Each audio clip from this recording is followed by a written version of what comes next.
Boa tarde. Boa tarde. Sejam bem-vindas, sejam bem-vindos. É uma honra a gente estar aqui novamente na Cápsula, no Senac, na nossa segunda edição do Circuito Gente. Eu queria convidar aqui para fazer parte desse painel a Adriana Rebouças. Por favor, Adriana.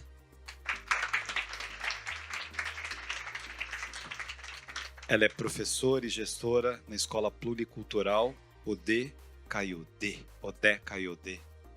Depois a gente vai saber o que é isso. Esse nome é lindo. Convidar aqui também a Fernanda Yamamoto.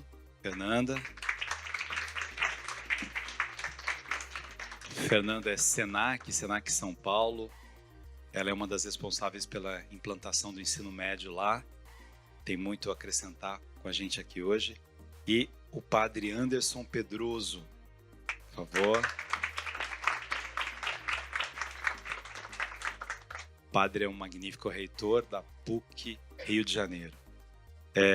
Eu queria chamar aqui para dar as boas-vindas. O tema nosso de hoje é a escola que a gente sonha. Qual é a escola que eu sonho? Qual é a escola que esses pensadores e fazedores da educação sonham aqui? A gente quer cumprimentar todo mundo, Senac que nos acompanha nas outras unidades, Senac do Brasil inteiro, SESC que nos acompanha também, Sistema S todo, e professoras, professores nos acompanhando pelo YouTube. E eu queria convidar o nosso diretor regional aqui, um homem apaixonado pela educação, que é o Sérgio, para que ele possa dar as boas-vindas para a gente também. Boa tarde a todos, a todas. Para a gente é um prazer ter vocês aqui. Mais uma vez discutindo educação. Acho que isso é um processo que não vai parar nunca, né, Chalita? Acho que a gente não vai parar nunca de discutir esse assunto, porque ele é dinâmico, ele evolui muito rápido e sempre tem coisa nova. Padre Anderson, muito obrigado. Fernanda, muito obrigado pela presença de todos vocês. E tenho certeza que essa discussão vai ser muito rica, né? Nós temos nossos coordenadores pedagógicos aqui, educadores do SESC, do SENAC, nossa equipe. Então, sejam todos muito bem-vindos e que tenhamos um debate muito interessante, muito proveitoso para todos nós. Muito obrigado.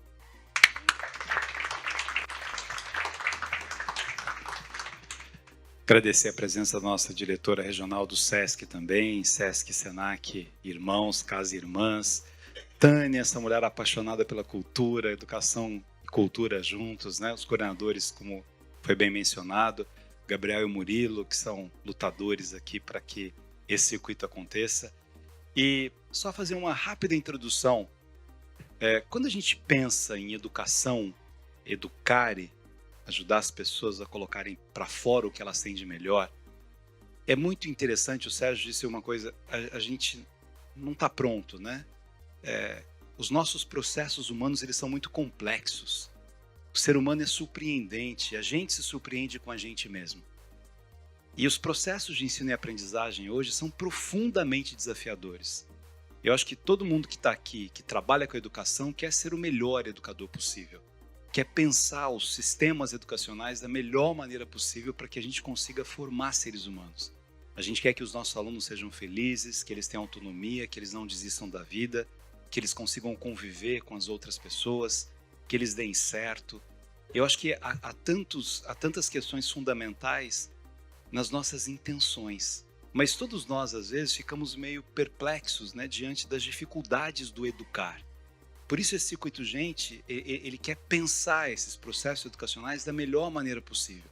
O Senac tem um DNA, uma força imensa, né, Tangari, de preparar as pessoas para entrar no mercado de trabalho e para que se sintam realizadas por chegarem ao mercado de trabalho, para que possam produzir, possam desenvolver. Mas a gente dá passos além disso, né? Como é que eu me formo como ser humano, como pessoa humana? Então hoje, a provocação inicial para os nossos 3 convidados aqui é: que escola você sonha?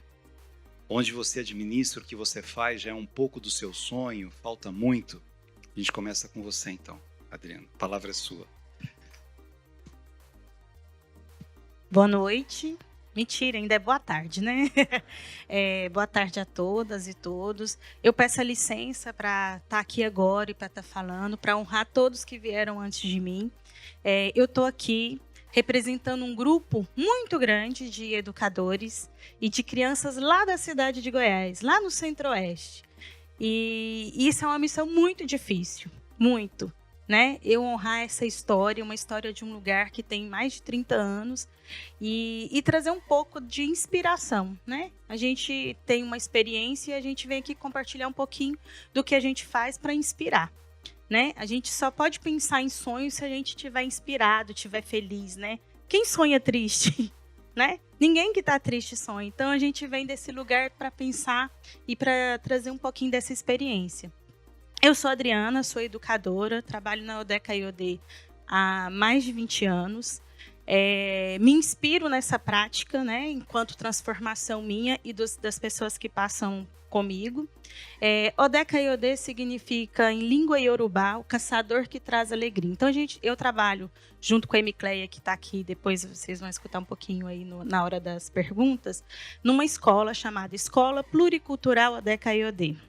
E esse nome, ele já traz uma perspectiva, uma filosofia de educação, que é pensar partindo da diversidade cultural e pensar, e aí a gente está trazendo duas que foram marginalizadas no processo histórico nosso, que é as indígenas e a africana. Então esse nome, ele significa Odé, que é caçador. Caçador é o quê? Aquele que caça, aquele que busca. Todo mundo que está aqui é caçador, porque vocês vieram aqui procurando alguma coisa. Ninguém veio aqui à toa, né? Então aqui está todo mundo caçando alguma coisa. E Kaiodê é o caçador que traz alegria, né? Então pensar numa perspectiva de educação que traga alegria, que seja alegria. A gente entende que educação é esforço. Ninguém aprende parado sem ter um esforço. Mas um esforço que pode ser com alegria, com cor, com movimento, com amor, com afeto. Então é partindo disso que essa proposta de educação se faz, né? Uma educação que traz como premissa a roda, né? Por que roda? Porque roda é um lugar que não tem hierarquia. Tem quem ocupa aquele momento, mas todo mundo que está numa roda, ela tem oportunidade de falar. Então a roda para a gente é essencial, né? Sentar em roda, conversar em roda. Por quê? Porque a gente aprende com todo mundo. Aqui está passando algumas imagens, porque falar de um lugar sem ver aquele lugar é muito difícil. Então, tem algumas imagens que estão aí, vocês vão acompanhando enquanto eu estou falando, e depois, quem tiver dúvida, eu vou estar aqui para também trazer algumas possibilidades de resposta. E aí, qual que é a pergunta que chamou a gente aqui hoje, né? Que fez eu sair lá de Goiás. Gostaria de vir num coletivo, né? Queria que tivesse aqui uma criança para estar falando com vocês, junto comigo, que tivesse mais educador, mas a gente entende que o espaço nesse momento é esse daqui. Então, eu estou representando, né? Então, o que me chamou a vir aqui hoje? O que eu venho trazendo, né? Que escola dos sonhos eu estou falando, né? Eu estou falando de uma escola de sonho que me fez sonhar novamente. Eu sou formada em matemática, terminei minha graduação na Universidade Estadual de Goiás e saí da escola sem querer saber de educação. Por que uma matemática tem um negócio de opressão, né? Ela é boa para quem sabe, mas para quem não sabe nem sempre chega, né? Não é assim?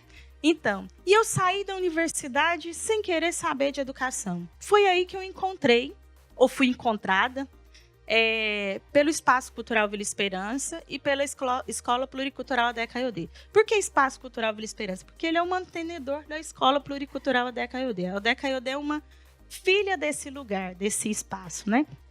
E aí, nesse lugar, eu fui aprender a sonhar. Eu não sabia o que era sonhar, não. Não sabia. Eu recebi no início da minha atuação lá um papelzinho verde e perguntava quais são os seus sonhos. Eu já pensei em sonhar, não sabia o que era isso. E esse lugar tem me movimentado a sonhar, e mais do que sonhar, a acreditar na possibilidade, na realidade, né? Então, a Odeca IOD, ela se fundamenta nessa prática, né, que traz a diversidade, que traz a convivência, que traz o afeto, que traz as culturas como pilares. A Odeca IOD está numa cidade que é extremamente colonial. Ela foi construída por pedras, por rocha. E a Odeca IOD, ela é brecha para todo esse sistema que não enxerga o outro, que não enxerga a diversidade, né? Então, tem um circuito que chama circuito gente, circuito pessoa, é importante mais porque é as pessoas que fazem educação, né? Não é o sistema, não é uma máquina, não é. É lógico que esses lugares eles viabilizam, mas ele é feito por mim, pela Fernanda e por todo mundo que está aqui, né? Então é nesse lugar de pessoas que estão aí realizando sonhos e realizando, né? Não é só sonhando, porque a gente parte de uma realidade de fazer educação. É uma realidade desafiante, né? Por que é desafiante? Porque a gente é uma escola que não tem fins lucrativos, não é uma escola particular, não é uma escola financiada pelo Estado, nem municipal, nem estadual, nem federal. Então, a gente tem se suprido, para além do sonho, de uma prática e de pessoas que têm acreditado nessa prática, através de editais, através de instituições que têm se tornado parceiras da gente aí nessa trajetória de mais de 30 anos. E o que alimenta a gente é entender que esse lugar de fazer educação, ele tem transformado a vida das crianças, que tem se transformado em adultos e que hoje em dia a gente tem até educador lá na escola que já fez esse processo com a gente de criança e agora está lá colaborando com a gente enquanto educadora, né? Então, pensar nessa proposta é pensar numa escola feita de realidade, né? É sonho, mas é sonho que se faz em realidade. Uma escola que possibilita um lugar colorido, um lugar digno de aprendizagem, né? Para a gente, o espaço ele é metodologia. Então, tudo que é colocado na Aldeia Caiodé é intencional. Nada é acaso. Então, uma mesa é colocado um forro bonito, um vaso de flor, porque as crianças merecem um lugar bonito para aprender, né? Então, é nesse lugar de boniteza e que a gente se propõe a fazer e construir aquilo que não foi dado para nós, né? Eu não vivi um processo de educação assim. Então, eu estou naquilo que o Paulo Freire fala, né? Enquanto eu estou ensinando, eu também estou aprendendo a fazer aquilo que eu ainda não tive a oportunidade de aprender. Isso já são 20 anos aí de processos e de transformações, primeiro comigo mesma, né? E depois com todos aqueles que estão vivendo e que vivenciaram essa educação nessa escola, que atende de educação infantil a 5º ano, numa cidade pequena, então tem um público que não é tão grande como das outras realidades que a gente vai escutar aqui, mas uma escola que traz e que as crianças estão alegres de estar lá. Criança que não gosta de tirar férias, criança que chega ao final da aula 11h30 que não quer ir embora, que combina com a mãe, fala assim, não, a gente termina a aula 11h30, vem mais tarde que eu quero ficar mais um pouco na escola. Então essa é uma escola de sonho, uma escola que a criança tem prazer de estar ali. Prazer de encontrar com a gente, que quando chega, assim, chega correndo para abraçar, né? Então, uma escola que a afetividade é alimento, né? A dignidade é alimento, o respeito é alimento, né? Então, pensar em escola de sonhos tem que partir desses pilares, né? De escola que façam pessoas que sejam melhores, né? E a gente só vai ser melhor com tudo que a gente tem quando a gente aprender a conviver com o outro, aprender a lidar com a diversidade, aprender a superar as nossas diversidades individuais. E o coletivo ajuda e é alimento para isso, né? Que vai alimentar a gente. Então, a gente tem alguns pilares que são muito fortes. A coletividade, que é esse eu sou porque nós somos, né? Eu estou aqui porque tem um grupo que está lá e que faz e que me possibilitaram estar aqui e faz junto, né? Então, pensar no coletivo, né? Tem um provérbio africano que diz o seguinte: a gente precisa de uma aldeia toda para educar uma criança. E eu acho que é isso, né? Então, a gente precisa de um coletivo todo para educar uma criança, e para educar nesse Brasil, a gente precisa dessa sala cheia e conversar em todas as instâncias. Agradeço e estou aqui à disposição para as dúvidas que surgirem aqui e depois daqui, que a semente foi lançada, né? E eu espero que ela germine nesse solo e que a gente traga aí novas parcerias entre quem está aqui e a Odeca EOD, porque a Odeca EOD vai durar para sempre. Vamos caçar alegria. E vamos caçar alegria juntos. Obrigado, Adriana.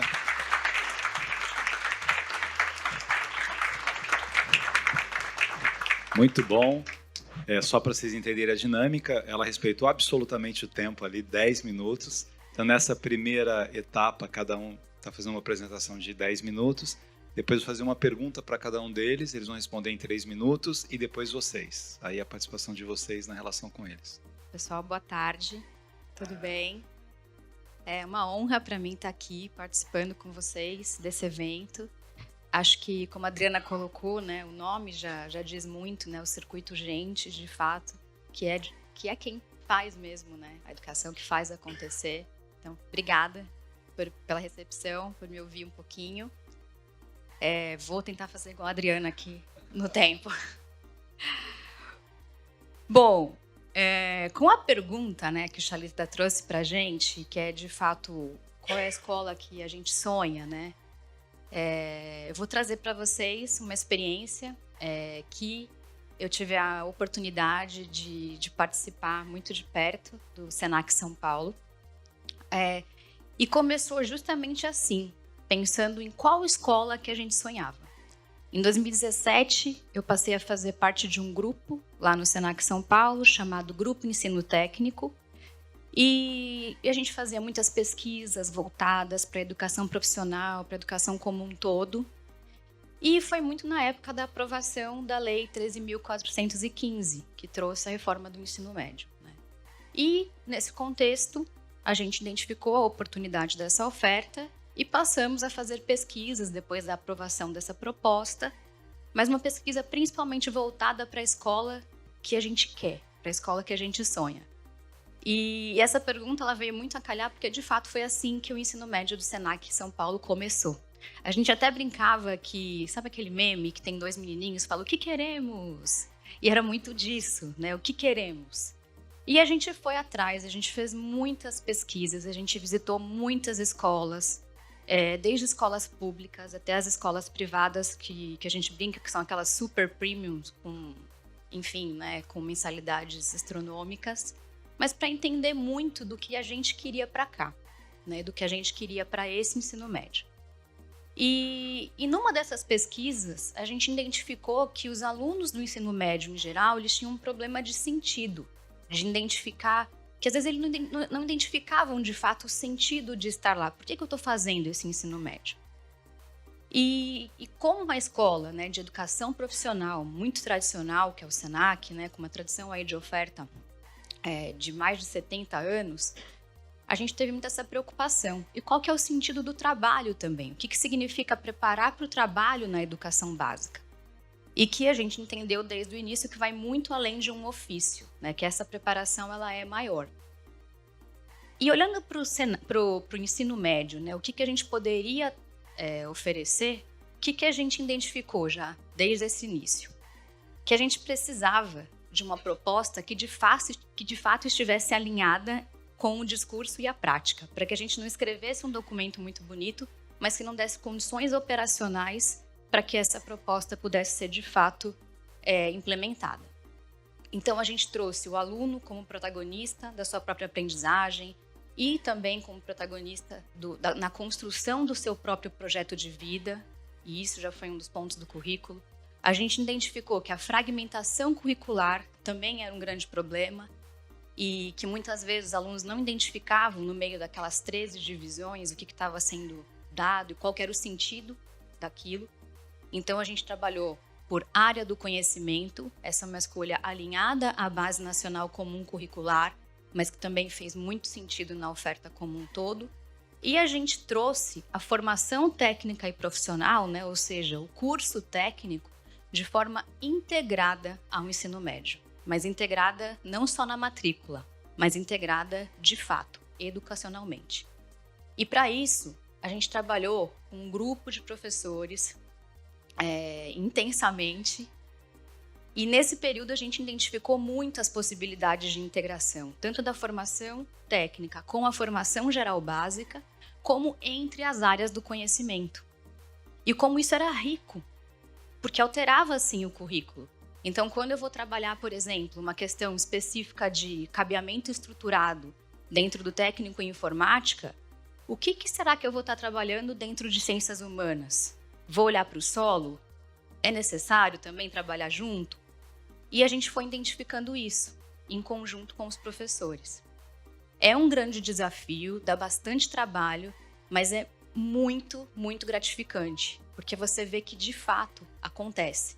E de fato tem muitas questões, né? Porque o curso técnico ele é um curso de nível médio, sempre importante lembrar, né? É um técnico de nível médio. E sim, tem muitas coisas que o próprio ensino médio já trabalha. Então a gente trabalhou tudo isso de forma unificada.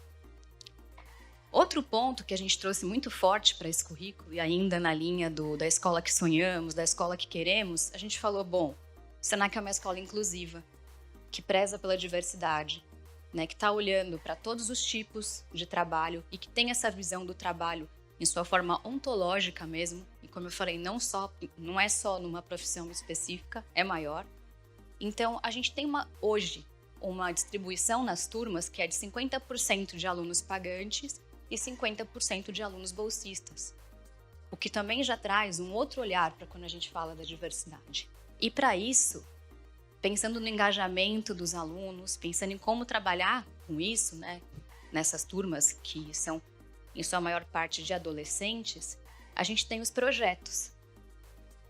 E além dos projetos, para cada ano do nosso ensino médio, a gente tem uma intencionalidade formativa. Então, no primeiro ano, eu tenho o autoconhecimento, no segundo ano, a emancipação, no terceiro ano, a autonomia.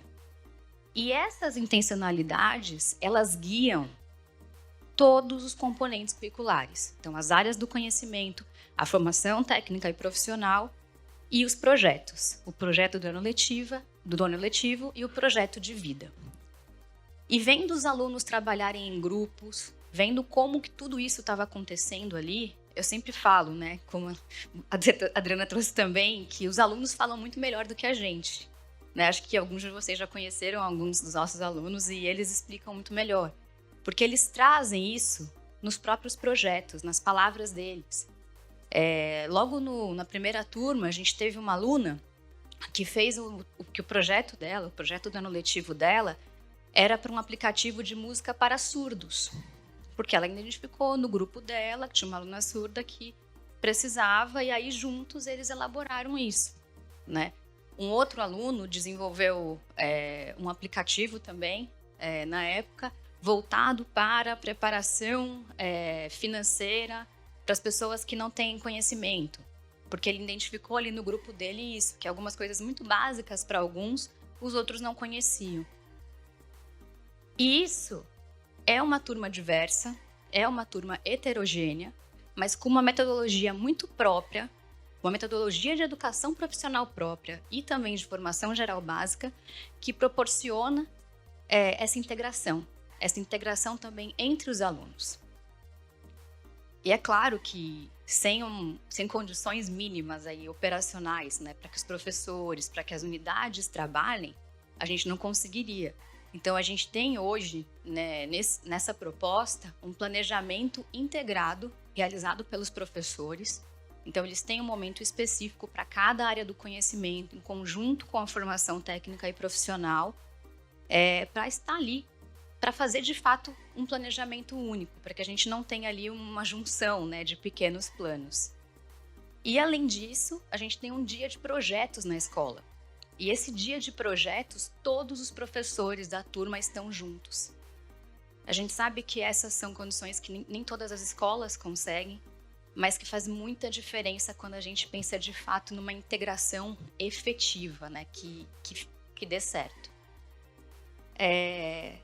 Só para finalizar, eu trouxe aqui para vocês algumas falas das famílias e dos alunos, que eu acho que, como eu falei, eles falam melhor do que a gente. Mas das famílias. Fico muito feliz em saber que meu filho está em boas mãos. Agradeço aos professores. Aliás, as famílias agradecerem professores é assim... Eu tenho muitas aqui, vou até pular algumas, mas eles são os principais. A minha filha não falava e passou a compartilhar em casa o que ela estava desenvolvendo no projeto, graças ao professor. Ela até colocou o nome, o Rafael. Tenho um sentimento de gratidão pelo desenvolvimento e amadurecimento do meu filho. Todos os professores são ótimos, a infraestrutura é maravilhosa e que pena que esse ensino médio não está disponível para todos. Essas foram algumas falas das famílias. E trouxe também algumas dos alunos. No fim da aula, eu estava conversando com os professores e eles me deram um feedback no meu desempenho, perguntando o que eu tinha achado da aula deles. Eu nunca achei que eu pudesse dar minha opinião sobre a aula do professor. Aqui no Senac a gente discute um assunto e os professores escutam. Nem parece que é estudo. Eu saio daqui pensando na discussão que eu tive em sala de aula. Eu nunca pensei que eu ia chegar em casa e pensar no que eu tive na escola. Eu não sabia ligar um computador. A gente não tinha. Hoje eu uso o Excel em todas as áreas com facilidade e eu sei que é importante para o meu futuro profissional. Eu aprendi que vai além da escola. Os projetos consomem a gente, passamos a tarde toda aqui desenvolvendo. Às vezes até minha mãe briga comigo, porque eu estou tão concentrada que eu nem escuto o que ela está falando. A gente se envolve muito mais. Ontem mesmo, eu estive aqui na unidade até às 9 da noite. Aqui no Senac, eu pude ter contato com a diversidade. Antes eu vivia numa bolha, não tinha contato com ninguém diferente de mim, e aqui eu vi que o mundo é maior. Muito bem, que legal. Obrigado, Fernanda. Muito bom. Padre Anderson. Bom, boa tarde a todos. Eu estou super feliz, honrado, né?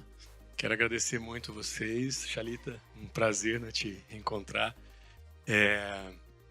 Eu sou um paulista, morando no Rio e apaixonado pelo desafio dessa cidade, mais do que isso das pessoas, né? Adorei escutar vocês, né?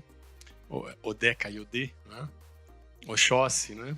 Todo o arquétipo do caçador. Depois vem aí um arquétipo mais prometeico, né? São Paulo traz muito isso pra gente. E o que eu quero trazer um pouco para vocês é um pouco da PUC, né? Da PUC Rio. O nosso arquétipo, a gente acabou de fazer um processo de branding, e o nosso arquétipo é o do explorador, né? Então eu estou super à vontade, que eu conversei com alguém aqui e me explicou que é uma cápsula. Então a cápsula tem a gente pode pensar muita coisa, mas uma delas é isso também, encapsular, mas também a cápsula é o lugar que a gente nos permite explorar, né? Então a cápsula, pelo menos no imaginário da criança. Toda vez que eu encontro educadores, para mim é fascinante porque eu volto ao tempo de criança, né? E ao fascínio do professor, da professora.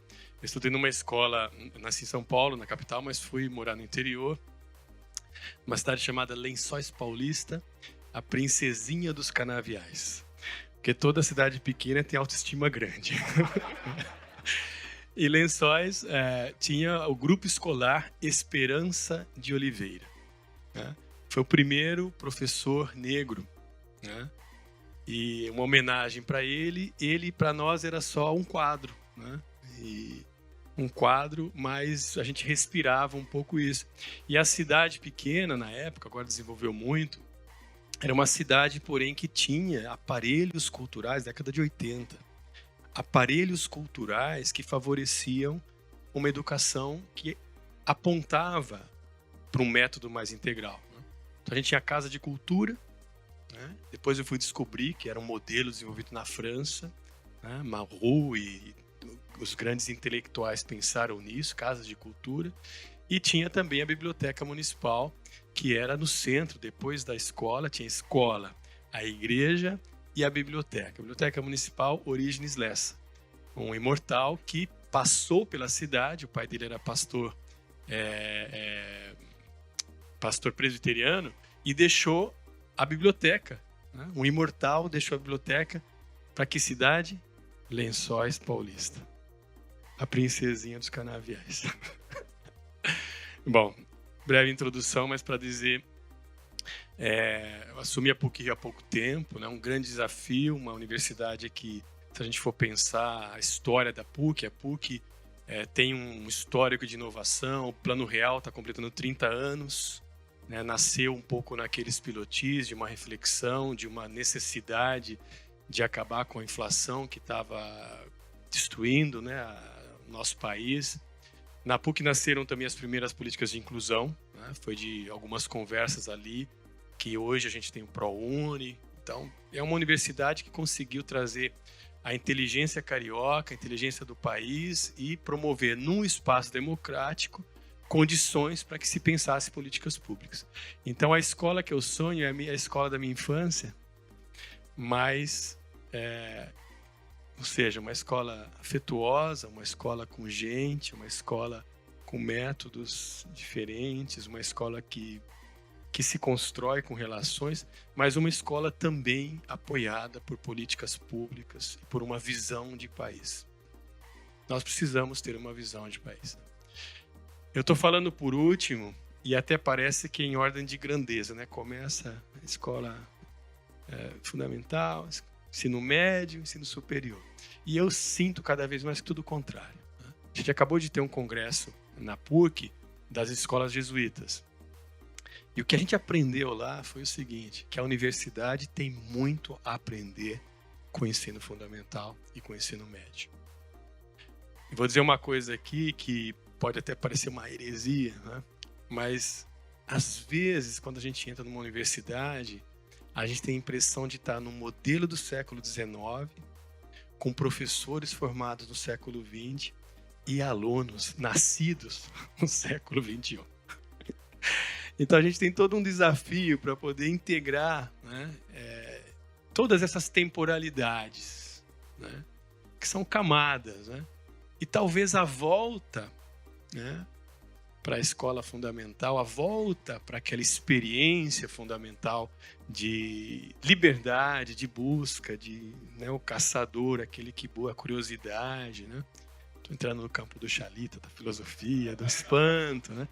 Eu acho que isso pode garantir para a gente um reapropriar-se, não é, daquilo que é fundamental na educação, né? Que é a experiência de ensino-aprendizagem, onde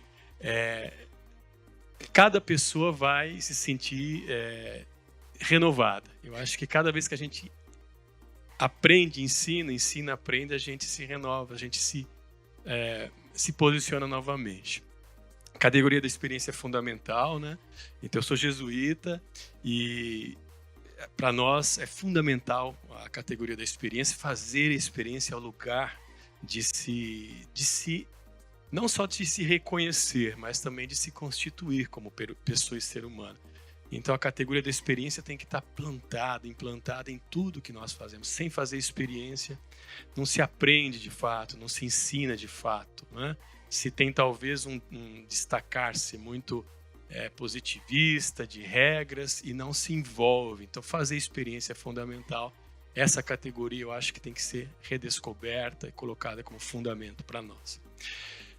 Vou contar uma experiência, então, né, para vocês entenderem que a universidade que eu sonho também, além de ser uma universidade inclusiva, uma universidade igualitária, hoje a PUC-Rio tem 40% de bolsistas, um desafio imenso para o reitor, tem que buscar meios. É uma universidade com mais cores, com inclusão real, mas eu queria contar uma experiência. Eu sou professor do Departamento de Artes e Design. O pessoal pensa que os padres só ensinam religião. Eu fiz História da Arte, Filosofia, Estética e eu sou professor de Design. E no meu departamento tem uma experiência linda. Porque design não é só fazer um objeto bonito, um copo, mas design no sentido de pensar processos. Né? Pensar processos, desenhar caminhos, não é? Encontrar junto, fazer novas perguntas em tempo de chat GPT. A tecnologia vai nos dar as melhores respostas, mas ao ser humano sempre vai ser reservado o privilégio de fazer as melhores perguntas, sobretudo as existenciais. Então, no nosso departamento tem um professor que, nesse processo de design, um desafio, como encontrar o caminho, ele estava diante de um desafio. Como fazer uma ultrassonografia de uma gestante cega? Como é que faz a ultrassonografia de uma gestante cega? Se a emoção é justamente ver na tela o bebê. Como é que faz? Tem que ir bem rápido, 1 minuto. Ele pegou as imagens. Primeiro ele fez isso na esposa dele, né, que estava grávida. Ele pegou as imagens, ele jogou no computador 3D e imprimiu as imagens numa impressora 3D, de maneira que no momento em que ele imprimiu a imagem, ele entregou, de fato, depois de ter feito o teste, para a mãe cega, para ela tocar o bebê, né? O feto. Emocionante. Isso tem 10 anos. Agora, ele está imprimindo a imagem em material orgânico. Antes era plástico, agora é orgânico. Os pilares da universidade são ensino, pesquisa e extensão. Ensino, pesquisa e extensão. Uma universidade que coloca a categoria da experiência no centro, o ser humano no centro, ela faz com que a ciência se transforme num lugar de humanização. Dá a volta, consegue humanizar e, além disso, o que é mais bonito, há poucos meses agora, também um verbo ecologizar, porque o material que é usado agora é um material orgânico. Então, com essa experiência, talvez eu queria transmitir para vocês isso. A escola que eu sonho, eu acho que é a escola que tem que ser sempre sonhada. E para sonhar, a gente tem que dormir. Nós estamos numa sociedade que a gente está o tempo inteiro solicitado, telefone, a gente não consegue dormir, senão com alguma coisinha, né? Não. A escola dos sonhos, ela vai nascer quando a gente primeiro dormir. Dormir bem. Quando a gente dorme bem, a gente sonha bem. E a gente sonha os sonhos que muitos outros sonharam também. Muito obrigado.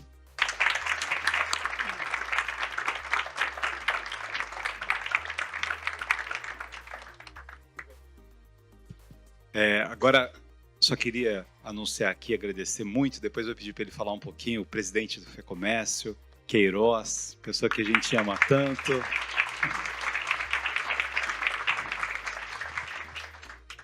Vamos para a Adriana agora. Adriana, agora em 3 minutos. Você disse que... Peraí, deixa os 3 minutos aí. Você disse da alegria, né? Como é que vocês cultivam alegria? A gente vive um tempo agora, né, em que há muitos diagnósticos de depressão em criança. Na verdade, a literatura não tinha nem suicídio de criança, hoje tem. E muitos países eles se debruçam sobre a preocupação de que eles investiram muito na parte cognitiva e não investiram na parte emocional. Isso ficou faltando. Como é que vocês fazem para que essas crianças lá em Goiás, numa escola pluricultural, cultivem alegria? Nossa, 3 minutos só mesmo? Deixa eu ser rápida.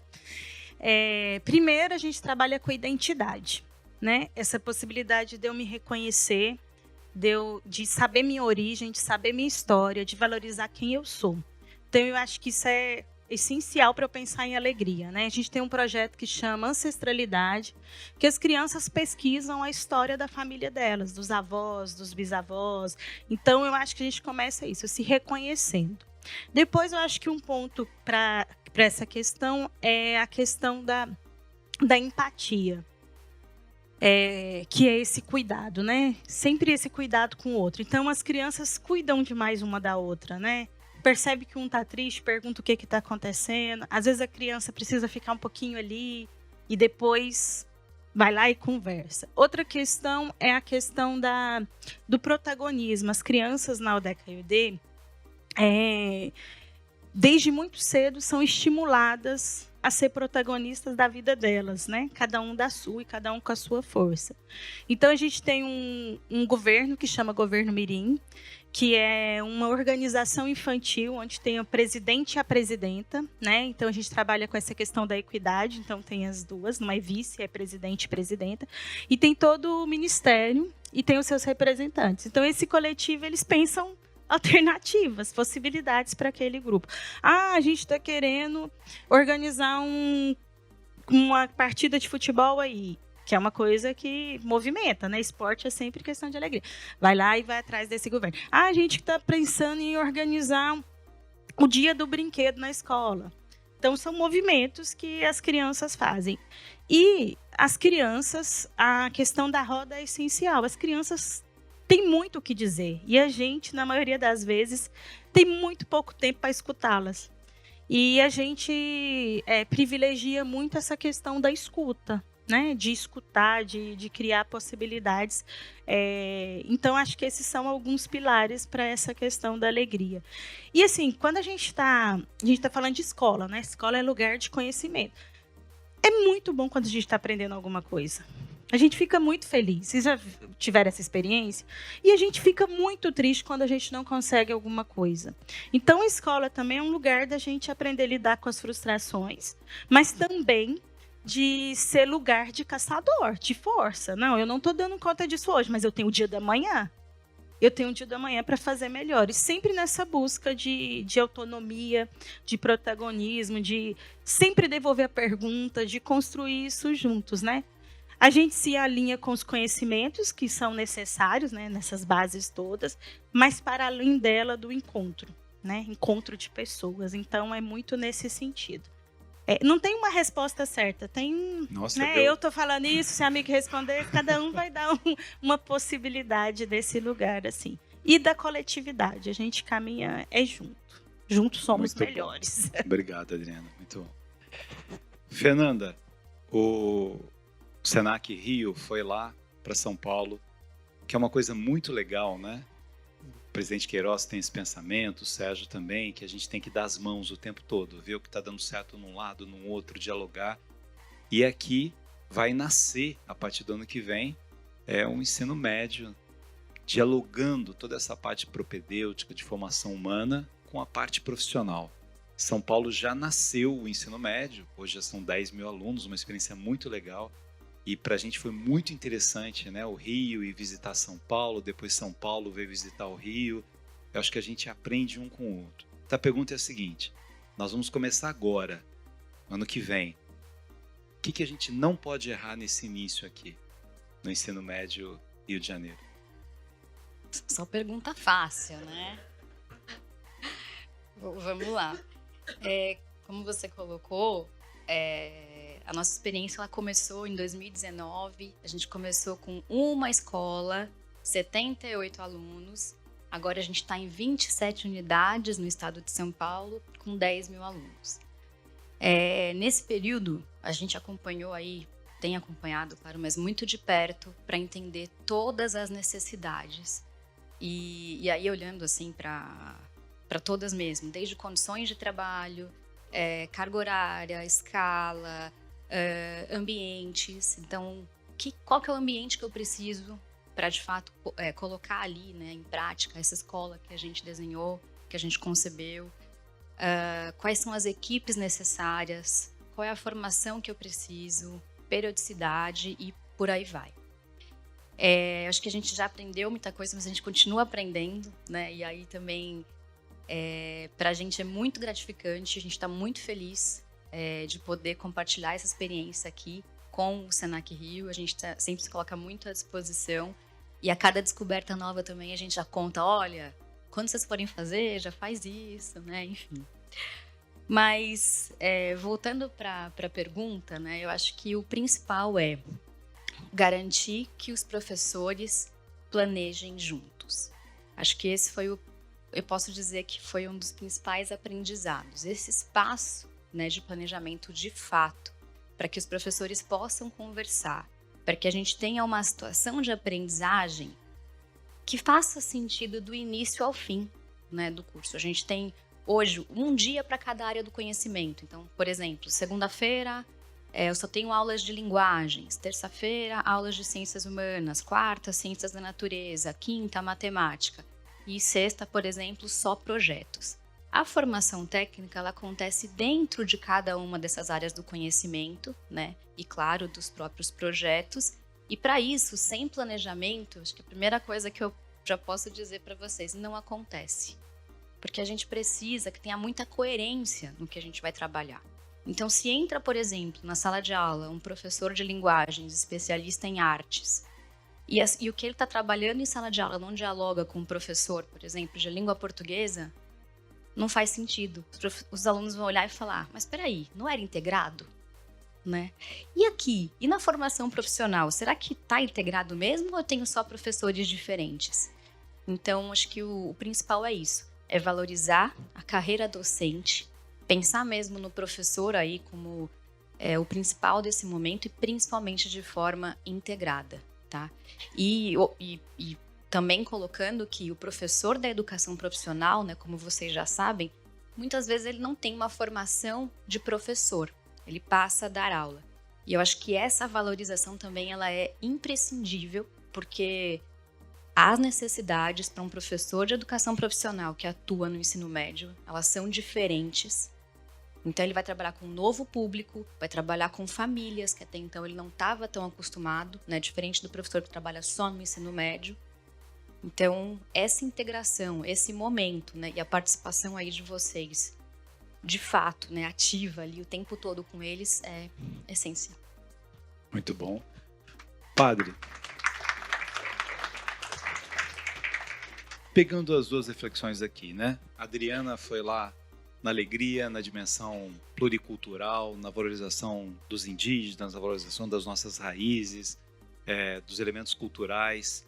A Fernanda traz uma coisa, e a gente viu isso lá em São Paulo, como é bonito você ver numa conversa o professor de matemática, com de filosofia, com de linguagem, de português, planejando juntos um processo e vendo o aluno individualmente. Aí você traz uma experiência linda essa, né? Como é que eu faço para essa mãe que não enxerga ter essa experiência? O que parece só que acontece nas universidades de uma forma geral é que, diferentemente, às vezes, da educação infantil, em que tem a sua excelência o brincar, o contato com as pessoas, há um certo distanciamento dos professores na relação com os alunos, uma certa desatenção disso. E até um caminho de achar que todo mundo aprende do mesmo jeito, sendo que há uma riqueza linda na heterogeneidade. Como é que a gente consegue, olhando para o professor universitário, para essa formação universitária, fazer com que ele tenha essa preocupação de que cada um é único, cada um é digno de atenção, cada um é digno de respeito? Como formar o professor para isso? Tá, olha, as suas perguntas são muito interessantes. Eu diria, eu acho que a gente vai no caminho, né? A gente vai perdendo essa espontaneidade, essa pureza, né? Da resposta das crianças, né? E o professor vai se tornando assim, eu sou professor, eu falo, né? Porque a gente também vai se enchendo de medos, né? A gente vai talvez se machucando também, né? E também construindo uma imagem, né? O professor universitário, ele herda uma imagem, um imaginário, que ele acaba sendo refém disso, né? Eu gosto muito, existe uma técnica japonesa, que o vaso ele é rachado, né? Trincado, e em seguida ele é preenchido de ouro, né? Tem toda uma história, uma filosofia em cima disso, para dizer assim que as trincas, né? Elas preenchidas de ouro, né? Porque ouro, por isso, elas é que fazem único aquele vaso. Então, às vezes, o que a gente acha que é um limite é, na verdade, a nossa originalidade. Então, eu acho que precisaria, assim, a gente pensar numa volta, uma experiência humana, onde a gente não tenha tanto medo do outro. Nem os professores medo dos estudantes, dos alunos, das crianças, dos jovens, nem os jovens do professor. Que a gente volte a uma experiência original onde se estabeleça uma relação de confiança fundamental. E isso é o que eu estou dizendo que parece poético, e mas também é muito importante do ponto de vista de políticas públicas, do ponto de vista de, até juridicamente, a gente está num momento em que hoje, maneira de olhar ou de falar pode criar um processo, né? Então existem questões seríssimas nesse sentido. Nós estamos diante do desafio de voltar a ter confiança em nós mesmos, a partir dos nossos limites, não ter medo disso, né? Eu sou muito iconoclasta, não quebrar as imagens, as autoimagens, né? Ou as imagens impostas. Então não ter vergonha de quem nós somos, humanos, os limites, não se mostrar como super-homem, super-mulher, o professor, sobretudo universitário, mas se colocar nessa dimensão de humanidade fundamental, que está aprendendo também, não é? Acho que esse é o caminho para a gente voltar a ter confiança uns nos outros. E uma escola, seja ela uma experiência de ensino-aprendizado, seja onde for, seja em que etapa for, ela vai ganhar muito se ela se constituir como um ambiente de confiança fundamental. Acho que é um grande desafio, mas é um desafio que é possível na medida em que a gente se conhece mais e não tem medo do outro e nem de si mesmo, né? Então é um pouco assim, uma experiência humana mesmo que eu acredito que pode nos ajudar. Todos voltarmos a ser crianças, um pouquinho. É isso aí. Ficou com a pureza da resposta das crianças. Agora vocês. Quem quer perguntar primeiro? Perguntas rápidas, respostas rápidas para mais gente participar. Fala o nome. Não precisa brigar, pode começar já.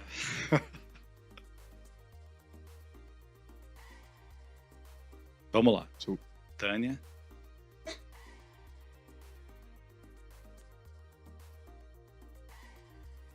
Alô. Bem, obrigada pelas falas de vocês, todas super importantes, maravilhosas. Achei interessante a sua colocação, né? Você fala ensino fundamental, ensino médio, né? E a universidade, e como, aparentemente, uma certa mágica da aprendizagem, da possibilidade de um convívio mais espontâneo e descontraído vai desaparecendo. Eu digo aparentemente porque escolas como a que você apresenta, infelizmente, não são o que predominam, né? É uma escola que ela se diferencia da maioria das escolas, sobretudo as escolas públicas, que não conseguem abraçar, né, pequenos grupos e criar esses ambientes de convivência. E aí a minha pergunta pode ser para os três, que estratégias, né, eu imagino que vocês devam ter muitas, podem se estabelecer para romper com os planos do ensino básico, os planos do ensino médio, ou as regras de ensino que a gente recebe enquanto professores, né, de acordo com os ministérios da educação, e aí que mudam as regras. Você pegou uma mudança, eu peguei quando era professor de ensino médio, e que você está indo numa direção, de repente você é obrigado a se reestruturar. E também nem sempre é possível reunir os professores e fazer um planejamento conjunto. Então, as estratégias que vocês usaram mais frequentemente, enfim, vocês podem sugerir para situações como essa, em que a gente tem que rasgar a receita e começar tudo de novo para se adequar, né, às leis. Foi legal você ter colocado essa questão, né, da mudança, que foi por conta, né, da lei anterior que a gente começou, e agora a gente acabou de ter uma aprovação nova, né? Então, novos estudos, olhando para tudo isso. E um ponto, né, falando especificamente, né, do ensino médio, é que a Base Nacional Comum Curricular, ela é um norteador, ela não é necessariamente um currículo. Por mais que a gente saiba que tem muita gente que ainda vê como currículo, que ainda vê, inclusive, como algumas questões conteudistas, né? Eu acho que aqui, nessa experiência do Senac São Paulo, principalmente porque a gente, de fato, tem turmas heterogêneas, aí eu acho que isso é muito importante trazer, né? Então, assim, são condições socioeconômicas muito diferentes. A gente também tem muitas pessoas com deficiência que hoje fazem parte dos nossos cursos. Então, a gente tem que pensar sempre numa estratégia, numa metodologia mais ampla, que a gente possa, de fato, trabalhar com esses grupos e que vai além, né, do currículo aí prescrito, né?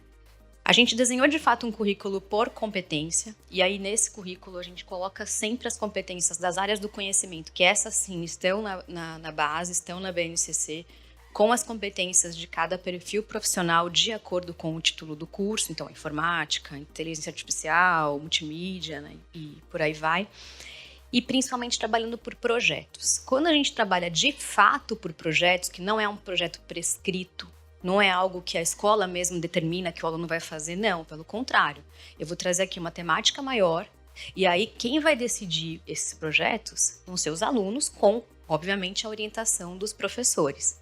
Mas quando você trabalha de fato por projeto, não tem como ficar preso no conteúdo. E também porque a gente acredita que o ensino médio, né, e aí olhando lá para o artigo 205 da Constituição, eu trabalho muito com o professor Cordão, e esse é um ponto que a gente sempre retoma, que a função da educação como um todo ela é muito maior, e ela perpassa pela preparação para o trabalho e para a vida. E no caso do ensino médio, não é só para um vestibular, porque a vida é maior. E os caminhos, inclusive, são múltiplos, né? A gente aqui sabe, né, que trabalha com educação profissional, os caminhos são múltiplos. E quando a gente tem, de fato, um projeto de vida desenvolvido no ensino médio, o currículo por si só, né, e se eu pegar esse exemplo muito conteudista, ele já não vai dar conta. Ele não consegue. Porque os alunos mesmo, eles vão muito além. Estava até contando para a Adriana que a gente tem uma turma com uma aluna surda, e que essa aluna surda ela deu aula para os outros alunos porque eles quiseram aprender Libras. Não estava no currículo, não estava no projeto. Né? Isso emerge de onde? Emerge do próprio grupo, dos próprios professores. Não sei se eu respondi. Sim. É legal ela colocar o artigo 205 da Constituição Federal porque ele traz esses 3 pontos, né? Formar a pessoa, o cidadão e preparar para o mercado de trabalho. E essa reforma do ensino médio, ela valoriza agora essa formação para o mercado de trabalho. O Brasil tinha um pouco de preconceito, né? Uma visão assim, eu quero meu filho com anel de doutor, com não sei o quê, será que é o ensino técnico? Essa visão, até... Vou aproveitar para te fazer essa pergunta, Pari. Essa visão, hoje, de trabalhar por projetos, por solução de problema, ela vai contra uma visão que havia anteriormente, que achava que o ensino acadêmico ele era mais abstrato. Hoje, em todas as áreas do conhecimento, você quer aluno resolvendo problemas. É isso? Exato. Acho que o ponto... Bom, primeiro, gosto muito de pensar um pouco disso da empregabilidade. A gente tem que formar as pessoas, né, para que elas sejam não só capazes, mas elas sejam também desejáveis, né, para o mercado de trabalho. E nesse sentido, eu acho que todos nós estamos aqui, a gente trabalha muito em conjunto por isso, né? Barreiras estão caindo, né? O setor privado, a gente aprender e reaprender a contar, né? Sem preconceito, juntos. Políticas públicas, sempre repito, são fundamentais, senão nem o setor privado consegue manter aquilo que deseja, né? Mas eu acho que o ponto aí é uma abertura mesmo para a criatividade. Tá? Volto num ponto que é um tema talvez filosófico, mas não é muito prático. A grande inovação, né, que a gente fala em inovação, carreiras inovadoras, é a própria pessoa. Né? A inovação não está no sentido só tecnológico, de adquirir coisas e tecnologias, mas de formar a pessoa e a maior inovação está dentro da pessoa quando ela é capaz de ser criativa na potência mais alta. Né? Então, eu acho que isso está ajudando muito a gente repensar, inclusive, a universidade. A universidade está sendo repensada, já não é mais um lugar para jovem. Tá? Para vocês. A universidade agora ela se abre para todas as idades, porque a gente tem uma perspectiva de vida maior e também porque durante toda a vida a gente pode aprender. Então, a própria instituição universitária está aprendendo disso. Ela está sendo provocada pela questão da empregabilidade, primeiro, mas também ela está sendo provocada pelo fato de que as pessoas elas têm o direito e o desejo também de se formarem, de exercer a sua criatividade, de impulsionar a sua criatividade através de novas formações, né, durante praticamente toda a vida. Então, acho que isso é o que tem acontecido no mundo da universidade. A universidade está sendo repensada, sendo colocada em xeque. Hoje, nos Estados Unidos, que sempre foi um lugar assim muito referência, a gente percebe, por exemplo, que começam já a diminuir o número, começa a se perguntar sobre esse tipo de ensino, aprendizagem, essa experiência.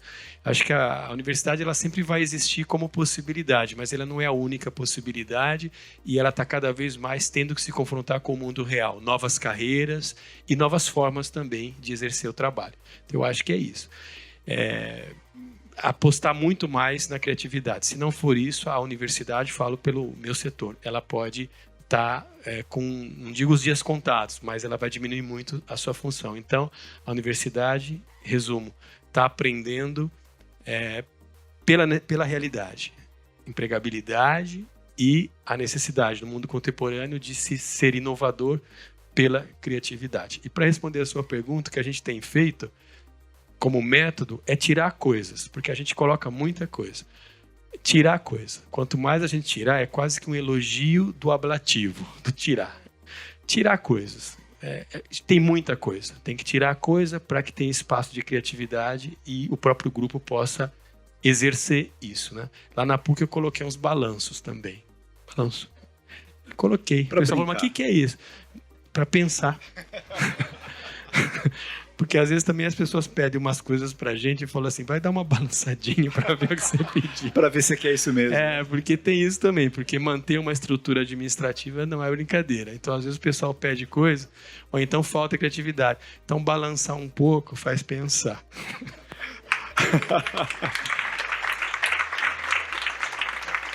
Adriana, vamos aproveitar para puxar a orelha do padre um pouco aqui, das universidades. Você que trabalha com professores de educação básica, os professores que vão lá para dar aula na sua escola, na nossa escola, se formaram na universidade, nas universidades. E há muitos temas que hoje são centrais da educação e que eles não aprendem nas universidades. O que as universidades teriam que ensinar e que não estão ensinando na formação dos professores?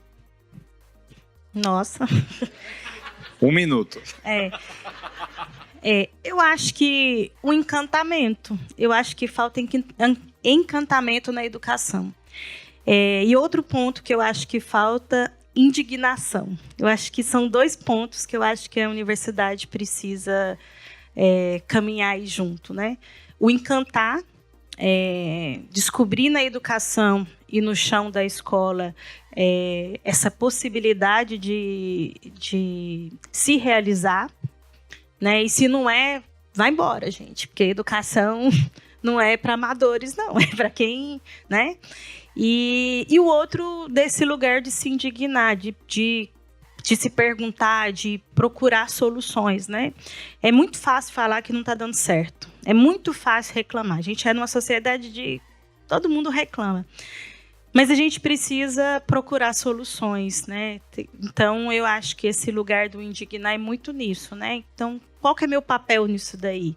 Né? Como que eu me coloco nessa situação? E nessa ideia do sonho, ele coloca muito nisso, né? O que eu estou sonhando para a educação? Será que todo professor que está na escola está sonhando educação?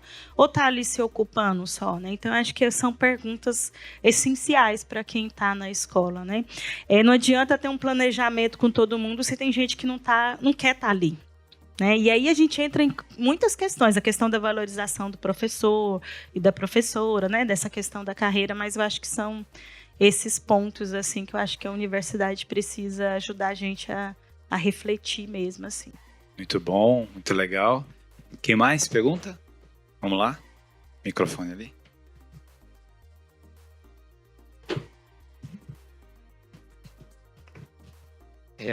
Boa noite, meu nome é Mauro, Colégio Pedro II. Então, me parece que vocês apontaram já caminhos para que os sonhos se realizem, né? Só que eles vêm acontecendo no Brasil e no mundo, de uma maneira geral, de maneira muito pontual, né? Eles acontecem aqui, acontecem ali, e, na verdade, me parece que as estratégias já estão bastante traçadas e bastante ditas pelos 3. Escuta, afeto, formação, valorização, política de educação de Estado, né? Tá tudo certo e tudo encaminhado. A minha pergunta, na verdade, é por que a gente não faz a Escola dos Sonhos ainda no Brasil e no mundo? E aí me vem à cabeça uma frase que a minha avó repetia a vida toda, que é uma frase bem conhecida no Brasil, que nasceu na Copa de 58, quando o Vicente Feola vai ao vestiário na preleção e diz para o Garrincha que é só ele driblar o primeiro, driblar o segundo, chegar na linha de fundo, cruzar para trás para o Vavá e o Vavá marcar o gol. E o Garrincha diz para ele, tá tudo certo, Feola, você combinou com os russos? E aí me parece que existem alguns russos no meio do caminho. Quem são os russos no meio do caminho? As próprias gestões escolares, seja na escola pública, como o padre Fernando falou, que absorvem as políticas de educação do Estado, que cada hora muda. Nas escolas particulares, as gestões enfrentam a questão mercadológica, o dinheiro, né? E a escola, é muito bonito falar de educação na sua essência, mas nós estamos no ramo da prestação de serviço, e a escola particular é uma empresa que atende à demanda de outro russo, que são As famílias. E muitas famílias não querem essa escola porque ainda estão pautadas, como o Chalita falou, num processo histórico do resultado, do número, né, da entrada na universidade, do acesso à universidade como forma de ganhar a vida. Há outros russos ainda, os próprios professores, muitos acreditando ainda nesta formação conteudista por falta de formação profissional, por falta de políticas de valorização profissional, por não encontrarem nas universidades professores que formam professores de maneira adequada, porque muitos professores universitários não se valeram, Adriana, dessa indignação ainda para ensinar professores a ser professores. Alguém vai ter que dar esse start inicial e, como disse o padre Fernando, a universidade precisa se aproximar da escola e a escola se aproximar da universidade. E ainda tem mais um russo no meio do caminho, são os próprios alunos. Né? Que, na verdade, muitas vezes não entendem a escola como um local de abertura do mundo. Porque vivem numa escola ainda cercada dos seus muros, cercada, né, das suas premissas básicas, que é a mesma há 150 anos. Então a pergunta é como é que essa escola do sonho ainda não nasceu, se a gente já tem as premissas básicas, e como é que a gente combina esse esquema com os russos. Legal, muito bom. Ó, a Fernanda daqui a pouco vai responder essa. Mas vamos para mais duas perguntas. Eu passo uma para cada um. Tangari.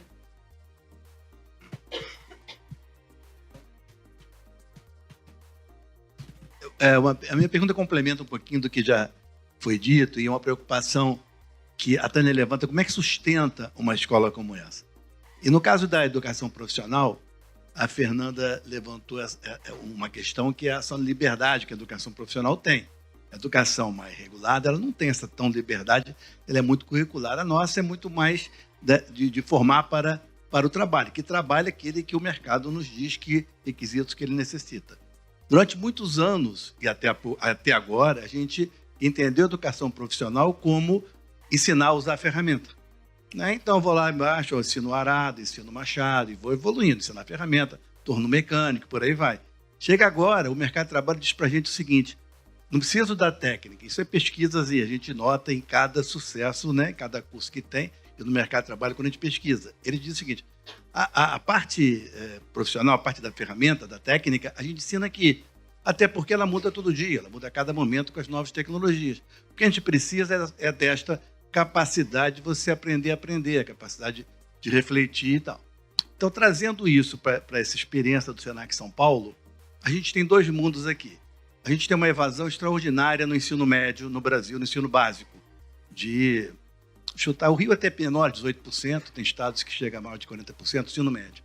No ensino profissional, deixa a Fernanda responder a evasão do ensino técnico tradicional no Brasil. De repente, ela pode dizer esse número aqui, qual é a evasão do ensino médio integrado? Que diabo de milagre foi esse que a gente consegue uma evasão que é completamente, praticamente inexistente, somando aquilo que tem uma evasão enorme de um lado e que tem uma evasão extraordinária do outro. Tá? Então, qual é que seria essa... Que milagre é esse? No fundo, tem a ver com a empregabilidade, com aquilo que a gente ensina. A gente não forma só ferramenta, a gente não forma só conteúdo, a gente forma as duas coisas num lugar só e durante quase o mesmo período de tempo. Então, como é que se deu esse milagre a partir dessa integração? Perfeito, daqui a pouco ela responde.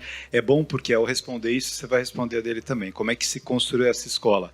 E aí o padre vai para uma questão filosófica da areté dos gregos e da tecne.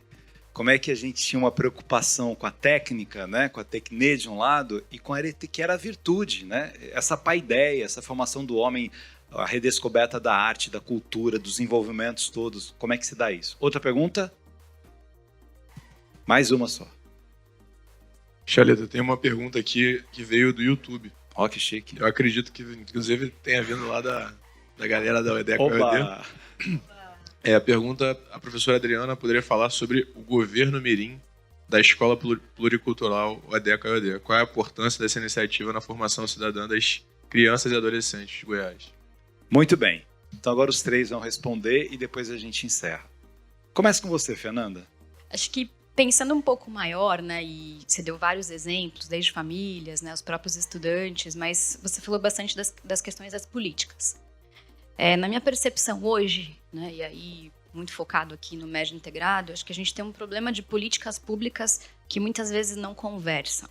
Então, acho que esse é o primeiro ponto. Então, a gente tem, hoje, né, olhando para o ensino público, a gente tem o grande incentivo ao ensino integral, a gente tem a política da aprendizagem, a gente tem agora as políticas de incentivo, por exemplo, à formação profissional. Então, a gente tem os juros pela educação, o duplo Fundeb.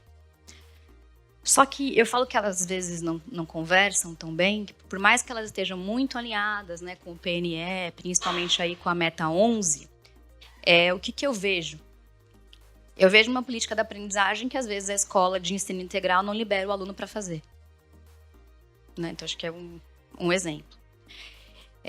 Ou ainda, quando a gente tem os juros pela educação, que claro que beneficia mais alguns estados do que os outros, e até o duplo Fundeb, que às vezes vai para secretarias diferentes. E muitas vezes essas secretarias também não conversam. Então, eu tenho o ensino médio dentro da Secretaria de Educação e tenho a formação profissional dentro da Secretaria de Desenvolvimento Econômico ou de Ciência e Tecnologia. Como que eu faço para juntar tudo isso? Né? Por exemplo, tudo isso que eu venho falando um pouco, né, desse ensino integrado, ele funciona muito bem, porque eu tenho uma gestão única aqui. Né? Não sei como seria, talvez eu tivesse que pensar assim, num outro conceito para uma gestão compartilhada. E essa gestão compartilhada, não sei se daria certo, porque eu precisaria contar, por exemplo, o duplo Fundeb em secretarias, em escolas diferentes. Então, eu acho que hoje um dos maiores obstáculos, a meu ver, é justamente a questão das políticas públicas. Né? E como a gente falou muito dos professores, você também trouxe, né? A Adriana trouxe bastante também, dessa formação, dessas necessidades, também é necessário olhar para uma política nacional de formação de professores, e não só da educação básica, como da própria formação profissional. A gente não tem uma política hoje nacional para isso. A gente sabe das necessidades, né? Volto até a questão que você colocou em relação à universidade. A gente não tem hoje uma licenciatura só por área do conhecimento. Então, a gente tem uma base nacional que fala da área do conhecimento e licenciaturas por disciplinas, né, fragmentadas. A gente não tem uma licenciatura hoje que, a meu ver, né, e porque também trabalho muito com pesquisa dentro do Instituto de Estudos Avançados da Universidade de São Paulo, e a gente vem falando muito disso, que é justamente uma licenciatura que trate das ciências do trabalho, né? Então, até quando o Cláudio trouxe a questão, né, da técnica, de olhar para esse integrado, olhar para a evasão. Quando a gente pensa na técnica, e para esse curso aqui, por exemplo, foi muito utilizado, a gente usou o filósofo, o Álvaro Vieira Pinto, que trata justamente da ciência da técnica. Qual que é a ciência do fazer? Quem que valoriza o fazer profissional por si só? Quais são as inteligências ali? Tem um outro autor que fala muito disso também, que é o próprio Mike Rose, que é da universidade, que era da UCLA, e ele falava muito disso também. Como é que a gente valoriza o saber do trabalho? E até muito interessante que ele tem um livro que foi até publicado pela editora do Senac, que fala justamente do saber do trabalho, e traz essa questão, que é, quando a gente olha, no exemplo que ele dá, uma garçonete, quais são as competências, quais são as inteligências do trabalho de uma garçonete? E ele dá esse exemplo porque a mãe dele era. Então, assim, precisa saber de cálculo, de logística, sabe? De questões de ergonomia, tudo isso está envolvido. A gente aqui que trabalha com educação profissional sabe dessa questão que envolve a valorização do saber do trabalho, né? E da ciência que existe na própria técnica, como o Álvaro Vieira Pinto trazia muito forte, né? Tem um livro tem dois volumes, né? Que chama O que é Tecnologia, que ele vai falando muito disso, da técnica, né? Da questão da tecnologia, voltada para essa inteligência específica e que a gente trouxe justamente para esse ensino médio integrado, para mostrar que o trabalho em si ele é maior, ele faz parte do constitutivo do ser mesmo. Ele não é simplesmente só um ofício que eu faço, você repete e está tudo bem. Não, é maior. E no ensino médio integrado, e acho que é importante trazer isso porque o Cláudio trouxe a evasão, né? A gente tem hoje, em geral, uma evasão muito alta no ensino técnico, que chega a ser de 40%, e isso independe de escola privada ou escola pública, porque até os institutos federais, que são extremamente concorridos, a gente sabe, tem uma evasão muito alta também na parte técnica, mas quando a gente olha para o ensino médio integrado, não, a evasão é muito baixa. Né? No próprio Senac, a evasão que a gente tem hoje ela é praticamente nula. 1%, 2%, é muito pequena, né? E aí, conversando muito com os alunos, a gente viu que eles entenderam a ideia. E, em alguns casos, algumas questões específicas do ensino médio, quando não fazem sentido, mas elas são aplicadas diretamente na formação técnica, eles entendem o porquê.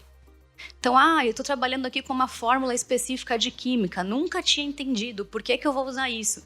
Olha, mas quando você for mexer nesse equipamento específico aqui, com esse celular, você está usando essa fórmula para isso, para isso, para isso, para isso. Eles estão vendo a coisa acontecer. E eu acho que isso é o que faz, de fato, aí a diferença. E quando a gente fala da questão da evasão, do ensino médio integrado, né, e da preparação para o trabalho, os alunos, eles aprendem mais do que a profissão. Então, inclusive, se a profissão for, eu vou trabalhar só com técnico em informática específico, tá tudo bem. Se você quer seguir aí, assim, tá tudo bem. Só que você tem que saber quem é que vai lucrar com o seu trabalho, quais são as suas possibilidades de atuação, qual que é a sua função, qual que é o seu lugar nessa rede toda desse trabalho. Então, é por isso, eles enxergam um significado, eles vão além. Não sei se eu tenho isso aí. Obrigado, Fernanda. Adriana. Vou começar da mais simples, que é falar do governo Mirim, que é mais simples. Depois eu vou para por que não tá, né? O governo Mirim é um projeto de fomentação de lideranças, né? Então, as crianças da primeira fase, a gente já vê muito Grêmio Estudantil, CA, né? Tudo nas instâncias maiores. Mas com a primeira fase, nem sempre isso chega, que é esse lugar de experimentar essas lideranças, né? Então, a gente tem esse projeto de cidadania, que chama Governo Mirim, em que as crianças constroem durante o ano suas pautas, né? Então a gente tem o presidente e presidenta, que é eleito pelas crianças, e eles constroem os ministérios dele. Então a gente tem o Ministério da Cultura, da Arte e Ludicidade, da Educação e da Ecologia. E aí eles escolhem quem vai ocupar esses cargos durante um ano.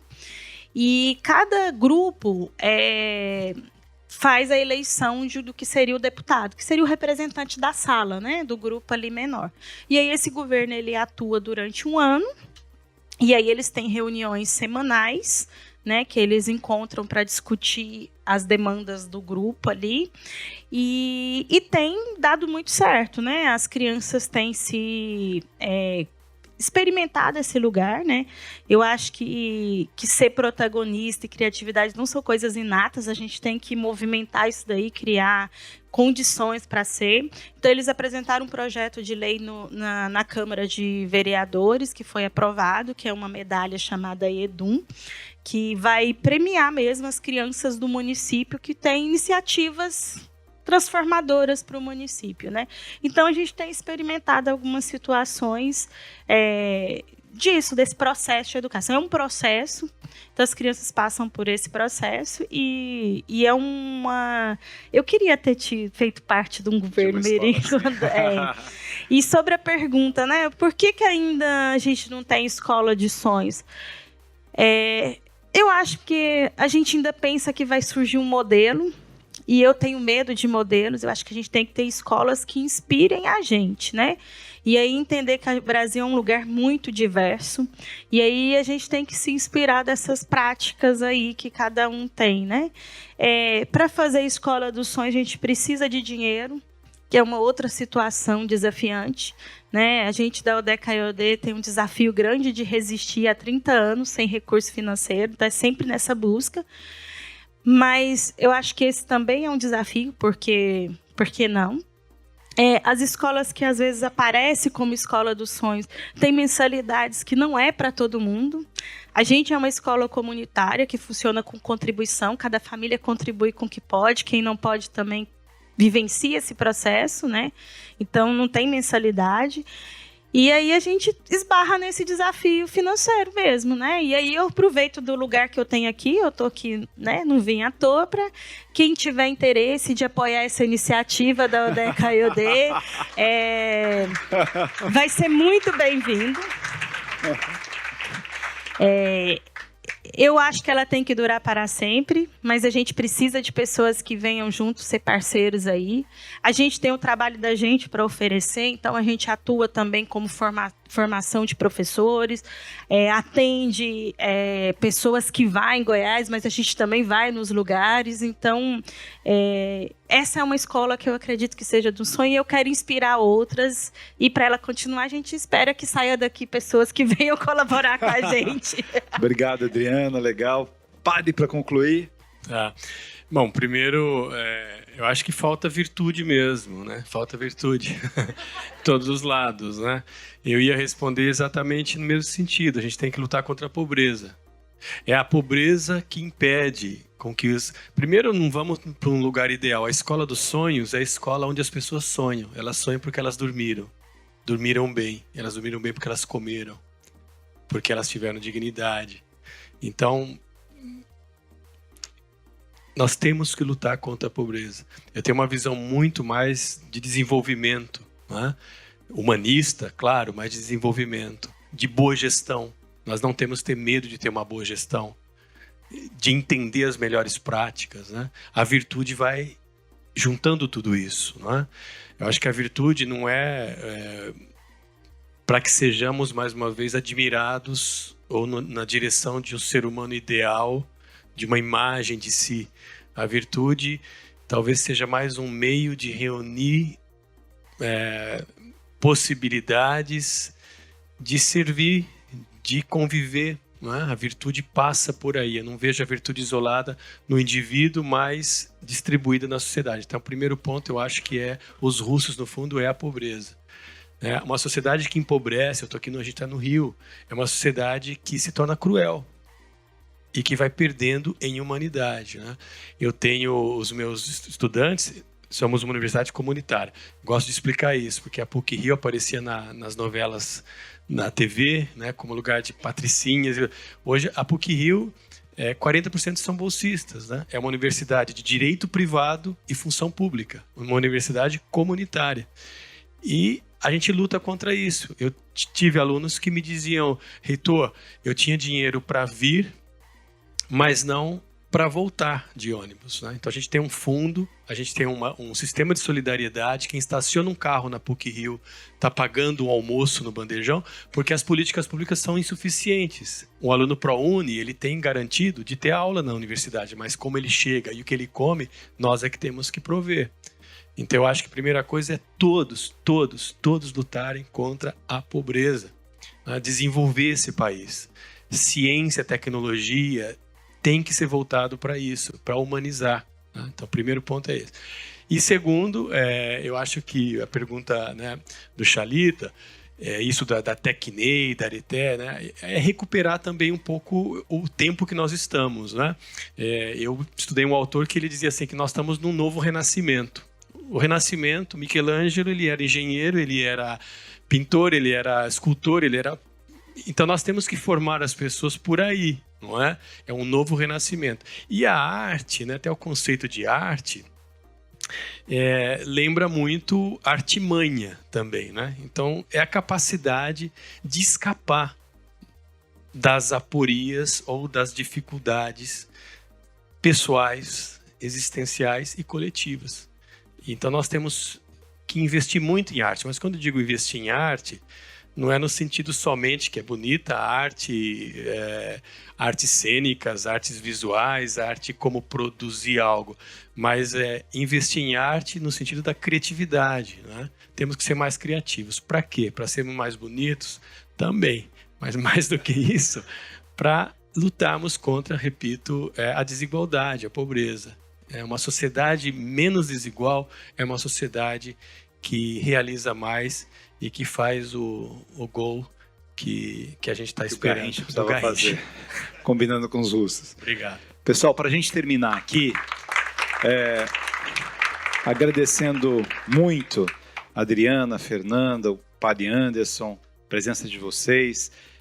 Queria só falar uma coisinha aqui para o nosso presidente, pedir para ele encerrar, o presidente Queiroz. Quem preside a FEComércio tem tantas responsabilidades durante o dia, vai a tantos eventos, né, Queiroz, de manhã até a noite. E ele começou num evento hoje lindo, que é uma parceria da FEComércio, do SESC com o Retiro dos Artistas. O Retiro dos Artistas tem mais de 100 anos, pessoas que fizeram a nossa história cultural vivem lá e passam dificuldades financeiras, passam uma série de questões, e a sensibilidade dele foi fazer uma unidade SESC lá para valorizar essas pessoas, para que elas pudessem trabalhar à medida do que elas podem trabalhar, para receber pessoas. E aqui tem uma coisa, Queiroz, que eu acho fundamental para lá e para cá. O ser humano precisa de duas coisas, essencialmente de duas coisas, todos nós. A gente precisa de um sonho. Quando a gente não tem um sonho, a gente não tem vontade de viver. Você precisa de um sonho. Eu quero trabalhar, eu quero produzir, eu quero criar meu filho, eu quero escrever essa peça, eu quero melhorar essa universidade, eu quero fazer essa escola crescer, eu quero ampliar para 100 mil. Eu preciso de um sonho. A pessoa precisa de um sonho. Em qualquer idade a gente precisa de um sonho. E a segunda coisa que todo ser humano precisa é de vínculo. Eu preciso de vínculo. Quando a gente vai visitar o Retiro dos Artistas, cada um quer contar uma história que não termina, para você ficar ouvindo a história para você não ir embora. Hoje teve uma coisa tão linda. O maestro que foi tocar pra gente, né? E mora lá, residente. Era para tocar 2 músicas, depois 3, depois ele não queria parar de tocar. Porque as pessoas estavam ali. Vínculo. A gente precisa de vínculo, de sonho e de vínculo. É assim que a gente educa pessoas. Então a gente está terminando mais um Circuito Gente aqui na 2ª edição. A 3ª já está programada. A gente vai falar de educação profissional, vai colocar lá. Mas eu queria agora que o presidente do sonho e dos vínculos encerrasse aqui pra gente o circuito de hoje. Boa tarde a todos. Queria pedir desculpas pelo atraso. Nós estávamos aqui no evento no Rio Innovation Week, né? Então hoje foi um dia e que engraçado. Tudo que nós vivemos hoje foi dito aqui, né? Inclusão, dar oportunidade, acesso a todas as diversas situações que surgem, né? O Brasil ele tem uma característica, os senhores devem saber, 64 milhões de brasileiros não têm acesso ao consumo. 64 milhões de brasileiros, né? E ninguém fala disso. Uma parte deles está abaixo da linha de pobreza e uma parte deles vive até com R$400 por mês. Não vive, né? Não vive. Então, hoje, quando na minha fala lá no Rio Innovation Week, eu acho que eu fui meio estraga-prazeres, porque todo mundo falou de tecnologia, inovação, tudo, e eu falei, sim, mas se você não der acesso às pessoas à inovação, à tecnologia, você vai continuar mantendo-as lá naquele local e cada vez abrindo mais esse abismo, né, que existe entre a sociedade. O Chalita, né, vez por outra, no fim de semana, quando o telefone dele toca e sou eu tenho certeza que ele já fala, ih, lá vem, né? Então eu brinco com ele, e todas essas coisas sempre são discutidas entre nós, e aí elas acabam se transformando, e eu sou ansioso, então eu gosto que aconteça rápido, né? Não tem aquela coisa de, daqui a 90 dias, não, vamos fazer agora, né? As pessoas têm pressa, né? Então a figura de linguagem que eu daria para a minha relação com o Chalita é o Pink e o cérebro. O que nós vamos fazer? Conquistar o mundo, porque a gente faz todo dia, né? E nós, né, temos a possibilidade de fazer isso. O Sistema S, o SENAC, o SESC têm a possibilidade de fazer isso, tem a possibilidade de levar uma vida melhor às pessoas. Obrigado.